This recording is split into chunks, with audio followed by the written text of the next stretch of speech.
তাই কোনো লোকজন নাই, রাস্তাঘাট ফাঁকা। গুলিস্তান থেকে গাড়ি করে না পাওয়ার কারণে আবার এখান থেকে ভিত্তি দিয়ে হাইটে আমি চলে আসছি। এই বাচ্চাদের খাবার টেবিলে নিয়ে বসে বলা যেতে পারে, আসো তোমরা খাও আমার সাথে, বলো না তোমাদের কি সমস্যা, আমরা সমাধানটা করি। জমি জায়গা বিক্রি করে তো ছালপান মানুষ করছে, তারা তো ভালো শিক্ষিত হয়ে গেছে, তারা চাকরি কেন পাবে না? সত্য কথা বলতে সেই মবটা আমরা কন্ট্রোল করতে পারিনি এবং সেই মবে অনেক বিশৃঙ্খলাকারী ঢুকে রাজশাহীর বিভিন্ন ক্ষতি করেছে বা কিভাবে তারা সাধারণ শিক্ষার্থীদের মধ্যে ঢুকে এই বিশৃঙ্খলা তৈরি করলো সেটার আমাদের নিয়ন্ত্রণের মধ্যে নেই। সারা দেশে চলছে কমপ্লিট শাটডাউন কর্মসূচি। দেখছিলেন প্রধান শিরোনাম, দুপুরের সময় সঙ্গে আছে আমি আফরোজা মৌটুসী। রাজধানীর মেরুলবাড্ডায় ব্র্যাক বিশ্ববিদ্যালয়ের কোটা আন্দোলনকারীদের সঙ্গে পুলিশের সংঘর্ষের ঘটনা ঘটেছে।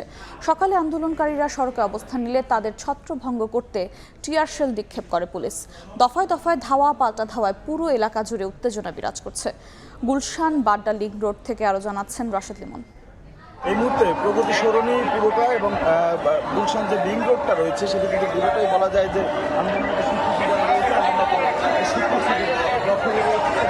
পাশাপাশি এই পাশে কিন্তু মুখোমুখি অবস্থানে যে পুলিশের মুখোমুখি অবস্থানে রয়েছে, কিন্তু পুরো এলাকা জুড়ে বলা যায় এই মুহূর্তে একটা থমথমে পরিস্থিতি বিরাজ করছে। সাধারণ মানুষের মধ্যে চাপা উত্তেজনা বিরাজ করছে এবং যেটা বলছিলাম পুরো এলাকায় কিন্তু আসলে সব দোকানপাট থেকে শুরু করে যানবাহন চলাচল সবই কিন্তু বন্ধ রয়েছে। তো শিক্ষার্থীরা যেখানে রয়েছে তারা এক প্রান্তে বা এক পাশে রয়েছে, অন্যদিকে যারা আন্দোলনরত শিক্ষার্থী রয়েছেন তারাও তাদের অবস্থান এক জায়গায় রয়েছে। আমরা দেখতে পেলাম যে শিক্ষার্থীদের পক্ষ থেকে পুলিশকে যারা আইন শৃঙ্খলা রক্ষার দায়িত্বে রয়েছে তাদের পানি সরবরাহ করতে যাচ্ছেন, অর্থাৎ তারা সহযোগিতা চাচ্ছেন। এই শিক্ষার্থীরা তাদের যে আন্দোলন সেই আন্দোলনে সহযোগিতা চাচ্ছেন এই আইন শৃঙ্খলা রক্ষা বাহিনী যারা রয়েছে তাদের কাছ থেকে। কিন্তু আমরা কিন্তু এখন পর্যন্ত যারা দেখছি পুলিশ কিন্তু এখানে অবস্থান নিয়েছে। এখন পর্যন্ত বেশ কয়েক দফা ধাওয়ার মতো ঘটনা ঘটলেও কিন্তু বলা যায় এই প্রান্ত থেকে, অর্থাৎ এই প্রান্তে অপ্রীতিকর তেমন ঘটনা ঘটেনি। তবে এই পুরো রাস্তা, আমি আবারও বলছি, পুরো প্রগতি সরণি এবং যে এই পাশটার যে গুলশান লিংক রোডটা রয়েছে সেই লিংক রোডে কিন্তু শিক্ষার্থীদের সেই দখলে রয়েছে। এবং শিক্ষার্থীদের যে কথা বলি, এখানে কিন্তু বেশ কিছু বেসরকারি বিশ্ববিদ্যালয়ের শিক্ষার্থীরা রয়েছে। কিন্তু আমরা দেখছি এই পথে অন্য গাড়ি ঘোড়া চলতে না দিলেও ঠিক যখন অ্যাম্বুলেন্সগুলো যাচ্ছে, অ্যাম্বুলেন্স চলাচলে কিন্তু কোনো বাধা তারা দিচ্ছেন না। তবে এইখানে আমরা দেখেছি দফায় দফায় তারা পুলিশের সঙ্গে আলোচনা করছেন। আইন শৃঙ্খলা রক্ষা বাহিনী যারা রয়েছেন তারা কিন্তু দফায় দফায় চেষ্টা করছেন যারা আন্দোলনরত শিক্ষার্থী রয়েছে তাদের সঙ্গে কথা বলে সড়কটি উন্মুক্ত করে দেওয়া যেতে পারে। কিন্তু শিক্ষার্থীরা কিন্তু আমরা দেখলাম এই মুহূর্তে আবারও এসে যারা আইন শৃঙ্খলা রক্ষায় যারা দায়িত্ব রয়েছেন তাদের কিন্তু দেখলাম তাদের সঙ্গে কথা বলার চেষ্টা করছেন। কথা বলছিলেন শিক্ষার্থীরা এখানে তখন কিন্তু আমরা দেখেছি যে বেশ কিছু বার তারা স্লোগান দিচ্ছেন কিছুক্ষণ পর পর। তবে এখনকার মতো তারা শুধুমাত্র যান চলাচলেই বন্ধ রেখেছে। এই আইন শৃঙ্খলা রক্ষা বাহিনী যদি বলি এই প্রান্ত, অর্থাৎ লিংক রোডের এই প্রান্ত মুখোমুখি অবস্থানে রয়েছে। পুরো এলাকায় কিন্তু একটা উত্তেজনা বিরাজ করছে এবং কখন আসলে এই উত্তেজনা বা এই বিষয়টি যেহেতু একদম আইন শৃঙ্খলা রক্ষা বাহিনী এবং শিক্ষার্থীরা মুখোমুখি অবস্থানে রয়েছে, কাজে এলাকার কিন্তু আমরা দেখেছি এই এলাকার যত দোকানপাট রয়েছে, রেস্তোরাঁ থেকে শুরু করে সবই কিন্তু আসলে বন্ধ রয়েছে। এবং যেটি বলছিলাম পুরো এলাকা জুড়ে ঊর্ধ্বতন যারা রয়েছে তারা কিন্তু চেষ্টা করছেন পরিস্থিতি শান্ত রাখার বা পরিস্থিতি নিয়ন্ত্রণে আনার। তো এই ছিল মোটামুটি গুলশান লিংক রোড থেকে আমার কাছ থেকে এখনকার মতো সব শেষ তথ্য। রাশেদ লিমন, সময় সংবাদ, ঢাকা। রাজশাহীতে আওয়ামী লীগের পথসভায় যোগ দিয়ে কোটা আন্দোলনকারীদের সরে যাওয়ার আহ্বান জানিয়েছেন আন্দোলনের অন্যতম সমন্বয়ক রাকিব হাসান অর্ণব। সকালে নগরীর সাহেববাজার 0 পয়েন্ট এলাকায় ওই পথসভা অনুষ্ঠিত হয়। আমি এই মাইকের আওয়াজ যতদূর যাচ্ছে, আমি সকল সাধারণ শিক্ষার্থীরা যদি কেউ আমাকে শুনতে পায়, আমি রাকিব হাসান অর্ণব বলছি, 0 পয়েন্টের আমাদের অবস্থান কর্মসূচি থেকে সকলকে পিছে সরে যাওয়ার আহ্বান জানাচ্ছি। যারা সাধারণ শিক্ষার্থীরা রয়েছেন 0 পয়েন্টের অবস্থান কর্মসূচি থেকে পিছে সরে যাওয়ার আহ্বান জানাচ্ছি। গত পরশু দিনের যে মিছিল হয়েছে, সত্য কথা বলতে সেই মবটা আমরা কন্ট্রোল করতে পারিনি এবং সেই মবে অনেক বিশৃঙ্খলাকারী ঢুকে রাজশাহীর বিভিন্ন ক্ষতি করেছে। কিভাবে তারা সাধারণ শিক্ষার্থীদের মধ্যে ঢুকে এই বিশৃঙ্খলা তৈরি করলো, সে যারা আমাদের নিয়ন্ত্রণের মধ্যে নেই। তারপরেও আমি বিশ্বাস করতে চাই আমাদের সরকার শিক্ষার্থীদের দাবি মেনে নিয়ে তিনি যেমনটি বলেছেন কোটা রিফর্ম করবেন এবং যথাযথভাবে। কোটা সংস্কার আন্দোলনকারীদের ডাকা কমপ্লিট শাটডাউন কর্মসূচিকে ঘিরে রাজধানীর সড়কগুলোতে অন্য দিনের চেয়ে যান চলাচল কম। পরিস্থিতি স্বাভাবিক রাখতে বিভিন্ন পয়েন্টে মোতায়েন করা হয়েছে অতিরিক্ত আইন শৃঙ্খলা বাহিনী। এদিকে ঢাকা বিশ্ববিদ্যালয়ে থমথমে অবস্থা বিরাজ করছে। স্বাভাবিক দিনগুলোতে সপ্তাহের শেষ কর্মদিবস বৃহস্পতিবার রাজধানীর চিত্র যেমন থাকে তার থেকে সম্পূর্ণ বিপরীত চিত্র দেখা যাচ্ছে আজ। কোটা সংস্কারের দাবিতে আন্দোলনরত শিক্ষার্থীরা কমপ্লিট শাটডাউন বা সর্বাত্মক অবরোধ কর্মসূচি দেয়ায় আজকের দিনে খুব একটা যানবাহন আমরা রাজধানীতে চলাচল করতে দেখছি না। খুব জরুরি প্রয়োজন ছাড়া সাধারণ মানুষের উপস্থিতিও রাজধানীতে কম রয়েছে। আজকে রাস্তায় কোনো লোকজন নাই, রাস্তাঘাট ফাঁকা, সব মানুষ রয়েছে, মানুষ আতঙ্কের মধ্যে রয়েছে, কি হয় না হয়। আমি যাত্রাবাড়ি থেকে ইয়েতে হাইটে আসছি, এই যে গুলিস্তান থেকে গাড়ি করে না পাওয়ার কারণে আবার এখান থেকে ভিত্তি দিয়ে হাইটে আমি চলে আসছি। ঢাকা বিশ্ববিদ্যালয় এলাকায় পুলিশের চেকপোস্ট বা পুলিশের প্রহরা রয়েছে অনেক বেশি। ঠিক শাহবাগ থানার সামনেও পুলিশ চেকপোস্ট বসিয়েছে। বৈধ আইডি কার্ড ছাড়া কাউকেই এই বিশ্ববিদ্যালয় এলাকায় ঢুকতে দেয়া হচ্ছে না। পাশাপাশি রাজধানীর অন্যান্য যে গুরুত্বপূর্ণ পয়েন্টগুলো রয়েছে সেই পয়েন্টগুলোতে আমরা পুলিশের উপস্থিতি লক্ষ্য করেছি এবং যেহেতু সাধারণ মানুষের চলাচল অনেকটা কম রয়েছে, এ কারণে যারা খেটে খাওয়া মানুষ রয়েছেন, দিনমজুর রয়েছেন, রিক্সাওয়ালা রয়েছেন, তারা বেশ ভোগান্তিতে পড়েছেন। আমাদের তো কোনো রোডে আই করতে হতে বউ বাচ্চা কথা বলতে না খেয়ে মরতেছে। গ্যাসদামের লোকজন কীভাবে বাড়াবে? মানুষের নিরাপত্তা থাকা লাগবে না। একটা গাড়ির যে আমার 150 টাকা, আমার ভাত বিল, তরকারি, ভাত, আবার শরীর লেখাপড়া খরচ, কি করবো এখন? সড়কপথে যানবাহনের সংখ্যা কম থাকলেও মেট্রো রেল সময় মতো চলাচল করছে। এই কারণে অনেকেই মেট্রো রেলকে বাহন হিসেবে ব্যবহার করে তাদের প্রয়োজনীয় কাজকর্ম সারছেন। গাড়ি তো নাই, একবারই চলে না, দুই একটা দাও চলে, ওই একবারে ডাইরেক্ট গাড়ি দেওয়া জায়গা থামে না। এখন চিন্তা করছি মেট্রো রেল দিয়ে যাবো। বাড়ি চুরি করুক, ডাকাতি করুক, জমি জায়গা বিক্রি করে তো ছালপান মানুষ করছে, তারা তো ভালো শিক্ষিত হয়ে গেছে, তারা চাকরি কেন পাবে না? ছাত্র করে কেন পিটায়? ছাত্ররা তো সার্কিল লেগে ইয়া করে, স্যার কি চায়? গত কয়েকদিনের সংঘর্ষ এবং দাঙ্গা হাঙ্গামার ঘটনায় সাধারণ মানুষ বেশ উদ্বিগ্ন। তারা বলছেন এতে ক্ষতিগ্রস্ত হচ্ছেন আপামর জনতা, আর তাই এই সংকটের আশু সমাধান প্রত্যাশা করছেন তারা। এই সমস্ত অত্যাচার, গুলি, মারামারি, এটা আসলে তো আপত্তিকর। সব কিছু না রাজনৈতিক না, এই বাচ্চাদের কিন্তু একটা একটুখানি খাবার টেবিলে নিয়ে বসে বলা যেতে পারে আসো তোমরা খাও আমার সাথে, বলো না তোমাদের কি সমস্যা, আমরা সমাধানটা করি। মাননীয় প্রধানমন্ত্রীর কাছে বলতে চাই যত তাড়াতাড়ি এই বিষয়টা নিয়ে সমাধান হবে, আমরা গরিব যারা আছি, দিনমজুর যারা আছে, আমাদের জন্য অনেক ভালো হবে। আমাদের যে আন্দোলন, এই আন্দোলন কিন্তু সফলভাবে পরিচালিত হতে দেওয়া হচ্ছে না। আমরা সরকারকে একটা মেসেজ দিতে চাই যে এইভাবে কিন্তু আমাদের থামানো যাবে না। শুধু রাজধানী ঢাকাই নয়, সারা দেশে এক ধরনের থমথমে অবস্থা বিরাজ করছে। এমন থমথমে অবস্থা কারোই কাম্য নয়। স্বাভাবিক জীবনযাত্রা খুব অচিরেই চালু হোক এমন প্রত্যাশা সকলের। রাশেদ বাপ্পি, সময় সংবাদ, ঢাকা। কোটা সংস্কার আন্দোলনকারীদের উপর হামলার প্রতিবাদে রাজধানীতে বিক্ষোভ মিছিল করেছে জাতীয়তাবাদী ছাত্রদল। সকালে কাকরাইলে মিছিল করেন নেতাকর্মীরা, এরপর একই স্থানে পালন করেন অবস্থান কর্মসূচি। পরে আবারও মিছিল নিয়ে তারা কাকরাইল মোড় প্রদক্ষিণ করেন। কর্মসূচি চলাকালে ছাত্র আন্দোলনের সঙ্গে সংহতিও জানান তারা।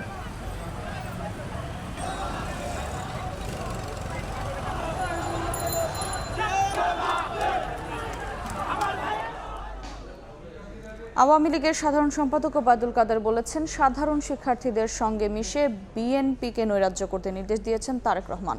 দুপুরে ধানমন্ডিতে দলীয় সভাপতির রাজনৈতিক কার্যালয়ে সংবাদ সম্মেলন করেন কাদের।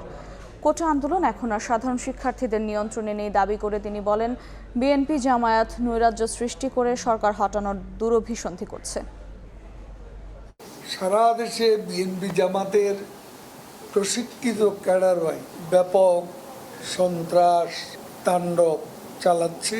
তারেক রহমান বিদেশে বসে ছাত্রদলকে নির্দেশ দিয়েছে সাধারণ শিক্ষার্থীদের সঙ্গে মিশে গিয়ে দেশের পরিস্থিতি ঘোলাটে করতে, সরকার হটানোর দুরভিসন্ধি বাস্তবায়ন করতে। এদের বিরুদ্ধে ঐক্যবদ্ধ প্রতিরোধ গড়ে তোলার জন্য মুক্তিযুদ্ধের সপক্ষের সকল শক্তিকে আহ্বান জানাচ্ছি। আন্দোলন ঘিরে সামাজিক যোগাযোগ মাধ্যমে গুজব আর অস্থিতিশীল পরিস্থিতি নিয়ন্ত্রণে মোবাইল ইন্টারনেট বন্ধ করা হয়েছে বলে জানিয়েছেন ডাক, টেলিযোগাযোগ ও তথ্য প্রযুক্তি প্রতিমন্ত্রী জুনাইদ আহমেদ পলক। বুধবার রাত থেকে মোবাইল ইন্টারনেটের ধীরগতি শুরু হয়। দুর্ভোগে পড়েন সাধারণ মানুষ ও অনলাইন নির্ভর ব্যবসা প্রতিষ্ঠান। বৃহস্পতিবার রাজধানীতে এক অনুষ্ঠানে ডাক, টেলিযোগাযোগ ও তথ্য প্রযুক্তি প্রতিমন্ত্রী জুনাইদ আহমেদ পলক সাংবাদিকদের জানান, শিক্ষার্থীদের আন্দোলন ঘিরে পরিস্থিতি অবনতির দিকে যাচ্ছিল, ছড়ানো হচ্ছিল নানা গুজব, তাই সাময়িকভাবে বন্ধ করা হয়েছে মোবাইল ইন্টারনেট। আমরা খেয়াল করছি, যখন আমরা লক্ষ্য করলাম যে এই সোশ্যাল মিডিয়াটাকে, প্ল্যাটফর্মটাকে ব্যবহার করে গুজব, মিথ্যা অপপ্রচার করাটাকে একটা অস্ত্র হিসাবে বেছে নিয়েছে একটা গোষ্ঠী। মেধাবী শিক্ষার্থীদের আবেগকে পুঁজি করে স্বার্থান্বেষী মহল রাজনৈতিক ফায়দা লুটছে জানিয়ে পলক বলেন, প্রধানমন্ত্রীকে নিয়ে নানা বিতর্কিত কন্টেন্ট বানিয়ে সামাজিক মাধ্যমে ছড়ানো হচ্ছে। পরিবেশ পরিস্থিতির প্রয়োজনীয়তার প্রেক্ষিতে গোয়েন্দা সংস্থা এবং আইন শৃঙ্খলা রক্ষাকারী বাহিনীর সহযোগিতার স্বার্থে আমরা প্রযুক্তিগত সহায়তা দিচ্ছি এবং যত দ্রুত পরিবেশটা নিয়ন্ত্রণে আসবে, আইন শৃঙ্খলা আমাদের নিয়ন্ত্রণে থাকবে এবং আমরা এই আশঙ্কা থেকে মুক্ত হতে পারব। প্রতিমন্ত্রী জানান, ফেসবুক, গুগল, ইউটিউব ও টিকটকের সঙ্গে বারবার যোগাযোগ করা হলেও বিতর্কিত কন্টেন্ট অপসারণ নিয়ে তাদের প্রাইভেসি পলিসি সন্তোষজনক নয় বলেও ক্ষোভ প্রকাশ করেন তিনি। তাদের যেই প্রাইভেসি পলিসি সেটিংস আছে সেটাও আমাদের কাছে যৌক্তিক মনে হয় না। তারা দেশভিত্তিক, তারা ঘটনাভিত্তিক তাদের প্রতিক্রিয়া দেখায়। আলতাফ হোসাইন, সময় সংবাদ, ঢাকা। বাংলাদেশের গভীর সমুদ্রের সম্ভাবনা কাজে লাগাতে দেশি বিদেশি বিনিয়োগের আহ্বান জানালেন প্রধানমন্ত্রী শেখ হাসিনা। সকালে বঙ্গবন্ধু আন্তর্জাতিক সম্মেলন কেন্দ্রে Bangladesh international aquaculture and sea food show 2024-এর উদ্বোধনী অনুষ্ঠানে সরকার প্রধান বলেন, গভীর সাগর থেকে মাছ আহরণে এখনও তেমন কিছুই করতে পারেনি বাংলাদেশ। সেক্ষেত্রে এই সম্ভাবনাকে কাজে লাগিয়ে সমুদ্র সম্পদের বহুমুখী ব্যবহার নিশ্চিতে সুনীল অর্থনীতিতে জোর দিচ্ছে সরকার। আমাদের খনিজ সম্পদ, তেল, গ্যাস এগুলি যেমন আহরণ করতে হবে, তার মাঝেও আমাদের যেমন গভীর সমুদ্র থেকে মৎস্য আহরণ, তাছাড়া সি উইড, সেটাও অত্যন্ত একটা গুরুত্বপূর্ণ সম্পদ, যেটা আমরা কিছুটা পরীক্ষামূলকভাবে চাষ শুরু করেছি, সেটা আমরা আরও করতে পারি, সেখানে অনেক লোকের কর্মসংস্থান হবে। আমি আমাদের যুব সমাজ যারা ইয়াং জেনারেশন তাদেরকে বলবো, তারা কিন্তু এই মাছ চাষের দিকে নজর দিতে পারে, কারণ আমাদের নদী নালা খাল বিল এত বেশি, আর আমাদের মাটি এবং পানি দুটোই অত্যন্ত উপযুক্ত। আমরা বিশাল সমুদ্রসীমা পেলাম, সমুদ্রসীমা থেকে মৎস্য আহরণ আমরা করছি, কিন্তু ডিপ সি থেকে, গভীর সমুদ্র থেকে মৎস্য আহরণে এখন আমরা তেমন কোনো ব্যবস্থা নিতে পারিনি। আমরা সি ফুড এবং অ্যাকুয়াকালচার সেক্টর, এটা বৈশ্বিক বাজারে যাতে স্থান পায় বা সেই স্ট্যান্ডার্ড নিয়ে যদি করতে পারি, সেই দিকে আমাদের বিশেষ আরও নজর দেওয়া দরকার। কারণ এখনকার দিনে আমি দেখি আমাদের এমনকি বিদেশে যারা একসময় খুব বেশি মাংস খেত, তারা এখন মাছের দিকে ঝুঁকে গেছে। কাজে এটাকে যদি আমরা ভ্যালুয়েটেড করতে পারি, তাহলে আমরা আরও বেশি মাছ রপ্তানি করতে পারবো। দুপুরের সময় আরও থাকছে। যুক্তরাষ্ট্রের ক্রিকেট প্রসারে আইসিসির উদ্যোগ পুরোপুরি ব্যর্থ। আমেরিকায় টি-20 বিশ্বকাপ আয়োজন করে 160 কোটি রুপি ক্ষতি নিয়ন্ত্রক সংস্থার।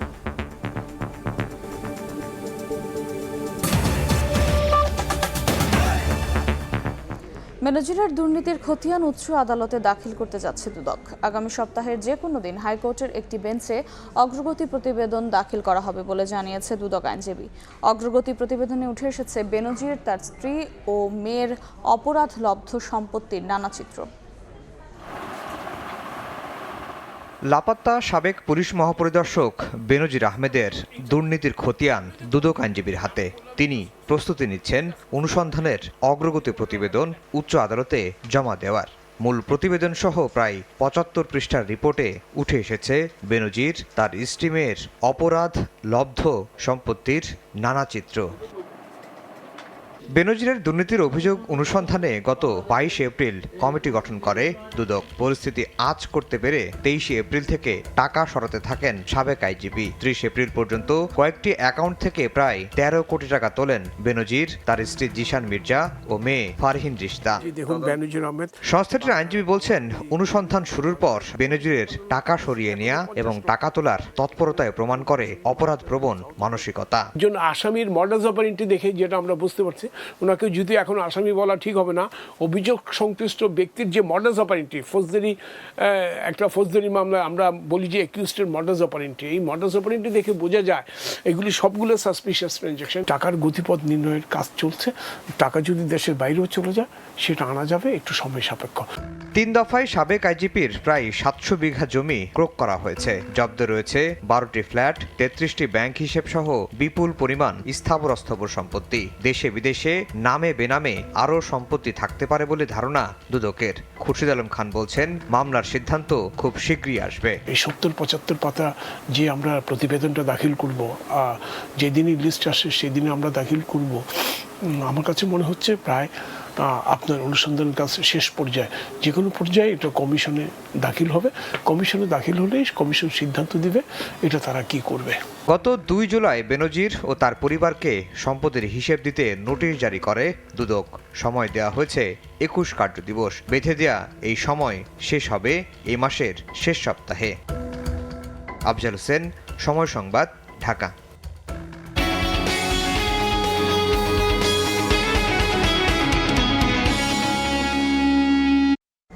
সপ্তাহের শেষ দিনে ক্রেতা কম রাজধানীর সবজি বাজারে। চাহিদা না থাকায় কমতির দিকে বিভিন্ন পণ্যের দাম। এদিকে সরবরাহ সংকটে আবারও দাম চড়া কাঁচা মরিচের। খুচরায় দাম ঠেকেছে 320-এ। পণ্য নিয়ে সকাল সকালই দোকান সাজিয়ে বসেছেন ব্যবসায়ীরা, তবে আসেনি প্রত্যাশা মতো ক্রেতা। মন্দাভাবের বেচাকেনায় কারওয়ান বাজারের সবজির দাম কমতির দিকে রয়েছে বলে জানান বিক্রেতারা। তবে উচ্চ মূল্যে বিক্রির অভিযোগ ক্রেতাদের। দাম বাড়তি নাই, বলতে গেলে আজকের বাজারে কম আছে। বেচা বিক্রি থাকলে তো কাস্টমার থাকতো, কোনো কাস্টমার নেই। 32-33 হাজার টাকা মাল কিনছি আমরা, 2-3 হাজার টাকা বেচতে পারি। বাজার তো চড়াই লাগতেছে, সব কিছুর দাম বেশি। বিপরীত চিত্র মরিচের দোকানে একদিনে কেজিতে 60 থেকে 80 টাকা বেড়ে গেছে এই পণ্যের দাম। কালকা ছিল আপনার 200 টাকা, 220 টাকা, সর্বোচ্চ 240 টাকা ছিল। আজকে ধরেন 280, 300 টাকা। দাম বাড়লে মানে মাল আসে নাই তো, তার কারণে দাম একটু বাড়তি। 2 দিন আগে ছিল 160 টাকা, এখন 320 টাকা। মরিচের ঝালে চোখ লাল হলেও পেঁয়াজের ঝাঁজ কমার কথা জানালেন বিক্রেতারা। বেচা কিনে আগের তুলনায় অনেক কম। টাকার দেশি ছিল 110, আজকে 108। আর ইন্ডিয়ান গতকাল ছিল 92-94, আজকে 90-92। এক কেজি পেঁয়াজ যদি 110 টাকা হয় তাহলে মানুষের ক্রয় ক্ষমতার বাইরে, আসলে কিনতে হিমশিম খায়। মোকামের বাজার আজকেও বেশি হয়েছে। আমরা মাল কিনে মাল কিনে মোকামের বাজার। সপ্তাহের শেষ দিনে মাছ বাজারেও ক্রেতার উপস্থিতি কম, তবে সরবরাহ স্বাভাবিক বলে জানান ব্যবসায়ীরা। কামরুল হাসান সবুজ, সময় সংবাদ, ঢাকা। দেশের বাইরের খবর। দলীয় চাপের মুখে প্রথমবারের মতো প্রেসিডেন্ট নির্বাচন থেকে সরে দাঁড়ানোর ইঙ্গিত দিলেন জো বাইডেন। এক সাক্ষাৎকারে তিনি বলেছেন, শারীরিক পরিস্থিতির অবনতি হলে ট্রাম্পের বিরুদ্ধে প্রতিদ্বন্দ্বিতার বিষয়টি পুনর্বিবেচনা করবেন। যুক্তরাষ্ট্রের আগামী প্রেসিডেন্ট নির্বাচনের দৌড় থেকে জো বাইডেনের সরে দাঁড়ানোর দাবি ক্রমে জোরালো হচ্ছে তার নিজ দল ডেমোক্রেটিক পার্টিতেই। তার উপর থেকে সমর্থন তুলে নিচ্ছেন একের পর এক প্রভাবশালী ডেমোক্র্যাট নেতা। এবার বাইডেনকে নির্বাচনী প্রতিদ্বন্দ্বিতা থেকে সরে দাঁড়ানোর আহ্বান জানালেন ক্যালিফোর্নিয়া অঙ্গরাজ্যের কংগ্রেসম্যান অ্যাডাম শিফ। অন্যদিকে মার্কিন সিনেটের সংখ্যাগরিষ্ঠ ডেমোক্রেটিক পার্টির নেতা চাক শুমার বলেছেন, নির্বাচন থেকে বাইডেনের সরে যাওয়া দেশ ও দলের জন্যই ভালো হবে। বাইডেনকেও তিনি এই কথা জানিয়েছেন। প্রেসিডেন্ট বাইডেনকে আগামী নির্বাচনে সতর্ক করেছেন প্রতিনিধি পরিষদের সাবেক স্পিকার ন্যান্সি পেলোসিও। এক প্রতিবেদনে সিএনএন বলছে, ট্রাম্পের সঙ্গে লড়াইয়ে জিততে পারবেন না বাইডেন। জরিপের এসব তথ্য প্রেসিডেন্টকে জানিয়েছেন পেলোসি। একই সঙ্গে বাইডেনের কারণে প্রতিনিধি পরিষদে ডেমোক্র্যাটদের ভরাডুবি হতে পারে, এমন কথাও বলেছেন সাবেক এই স্পিকার। নিজ দলে এমন চাপের মুখে প্রথমবারের মতো নির্বাচন থেকে সরে দাঁড়ানোর ইঙ্গিত দিয়েছেন জো বাইডেন। এক সাক্ষাৎকারে তিনি বলেছেন, শারীরিক পরিস্থিতির অবনতি হলে ট্রাম্পের বিরুদ্ধে প্রতিদ্বন্দ্বিতার বিষয়টি পুনর্বিবেচনা করবেন। এই সাক্ষাৎকার প্রচারের কয়েক ঘন্টা পরই এক বিবৃতিতে হোয়াইট হাউস জানিয়েছে, আবারও করোনায় আক্রান্ত হয়েছেন প্রেসিডেন্ট। সংক্রমণের লক্ষণ দেখা দেয় দ্রুত তার স্বাস্থ্য পরীক্ষা করা হয়। পজিটিভ হয় পূর্ব নির্ধারিত নির্বাচনী প্রচারণা বাতিল করা হয়েছে। গেল 27 জুন প্রথম বিতর্কে মুখোমুখি হন বাইডেন ও ট্রাম্প। এতে 81 বছর বয়সী বাইডেন ট্রাম্পের প্রশ্নবাণে জর্জরিত হন। এরপর থেকেই নিজ দলের ভেতর ও বাইরে তার প্রার্থিতা প্রত্যাহারের দাবি উঠতে শুরু করে। রাহানুল রানা, সময় সংবাদ। যুক্তরাষ্ট্র বিশ্বকাপ আয়োজন করে এবার ক্ষতির মুখে পড়েছে ইন্টারন্যাশনাল ক্রিকেট কাউন্সিল। ভারতীয় বেশ কিছু গণমাধ্যমের দাবি প্রায় 160 কোটি রুপি আর্থিক ক্ষতি হয়েছে আইসিসির। কলম্বোতে কাল থেকে শুরু হতে যাওয়া আইসিসির বার্ষিক সম্মেলনে এই বিষয়টি নিয়ে বিস্তারিত খতিয়ে দেখবে ক্রিকেটের নিয়ন্ত্রক সংস্থা। এবারের টি-20 বিশ্বকাপ নিয়ে শুরু থেকেই ছিল নানা সমালোচনা। আয়োজক দেশ যুক্তরাষ্ট্রের ওপর সন্তুষ্ট ছিল না বিশ্বকাপে অংশগ্রহণকারী কোনো দলই। ছিল না পর্যাপ্ত অনুশীলনের মাঠ, অপ্রস্তুত পিচ, এমনকি অভিযোগ উঠেছিল ক্রিকেটার টিম ম্যানেজমেন্টের নানা সুযোগ সুবিধা নিয়েও। অব্যবস্থাপনার মধ্য দিয়ে শেষ হয়েছে টি-20 বিশ্বকাপ 2024-এর আসর। তবে এবার বিশ্বকাপটা যেন মরার উপর খাড়ার ঘা হয়েছে আইসিসির। একে তো সমালোচনার কাঠগড়ায় দাঁড়াতে হয়েছে ক্রিকেটের নিয়ন্ত্রক সংস্থাকে, দ্বিতীয়ত বাজেটের চেয়ে বেশি খরচ হওয়ায় আর্থিক ক্ষতির মুখে ইন্টারন্যাশনাল ক্রিকেট কাউন্সিল। ভারতীয় বেশ কিছু গণমাধ্যমের দাবি প্রায় 160 কোটি রুপির মতো ক্ষতি হয়েছে আইসিসির। শুক্রবার কলম্বোয় শুরু হতে যাওয়া আইসিসির বার্ষিক সম্মেলনে অতিরিক্ত খরচ নিয়ে আলোচনার সম্ভাবনা রয়েছে। গণমাধ্যমের খবর অনুযায়ী প্রাথমিকভাবে একটি খসড়া হিসেব হাতে এসেছে আইসিসির, যেখানে দেখা গেছে শুধু খরচই বেশি হয়নি, লাভের বদলে ক্ষতির পরিমাণই বেশি। এর আগে কখনোই ক্রিকেটের এত বড় ইভেন্ট আয়োজন করেনি যুক্তরাষ্ট্র, যে কারণে আগে থেকেই কিছুই প্রস্তুত ছিল না সেখানে। অস্থায়ীভাবে স্টেডিয়াম নির্মাণ করায় খরচ বেড়েছে দ্বিগুণ। এদিকে কদিন আগে টি-20 বিশ্বকাপ আয়োজনে বিশৃঙ্খলা অতিরিক্ত খরচের অভিযোগে আইসিসির শীর্ষ 2 কর্মকর্তা head of event Chris Tetley এবং মার্কেটিং ও কমিউনিকেশনের মহাব্যবস্থাপক ক্লিয়ার ফার্লং পদত্যাগ করেন। ফারজানা জাহান প্রিয়া, সময় সংবাদ। এ পর্যায়ে শীর্ষ সংবাদগুলো জানিয়ে দিচ্ছে আরেকবার। কমপ্লিট শাটডাউনে ঢাকায় আন্দোলনকারীদের সঙ্গে পুলিশের দফায় দফায় সংঘর্ষ। ব্র্যাক ইউনিভার্সিটিতেও উত্তেজনা। যাত্রাবাড়িতে গুলিতে আহত 2, রণক্ষেত্র কয়েকটি জেলা। এখনও আলোচনার পথ খোলা, জানালো বৈষম্য বিরোধী ছাত্র আন্দোলন। রাজশাহীতে আওয়ামী লীগের বিক্ষোভ কর্মসূচিতে যোগ সমন্বয়ক বললেন, কর্মসূচিতে ঢুকে পড়েছে বিশৃঙ্খলাকারীরা। এবং সারা দেশে বন্ধ মোবাইল ইন্টারনেট, সামাজিক যোগাযোগ মাধ্যমে গুজব নিয়ন্ত্রণেই এমন সিদ্ধান্ত, জানালেন তথ্য প্রযুক্তি প্রতিমন্ত্রী। বিতর্কিত কন্টেন্ট অপসারণ না করায় অসন্তোষ।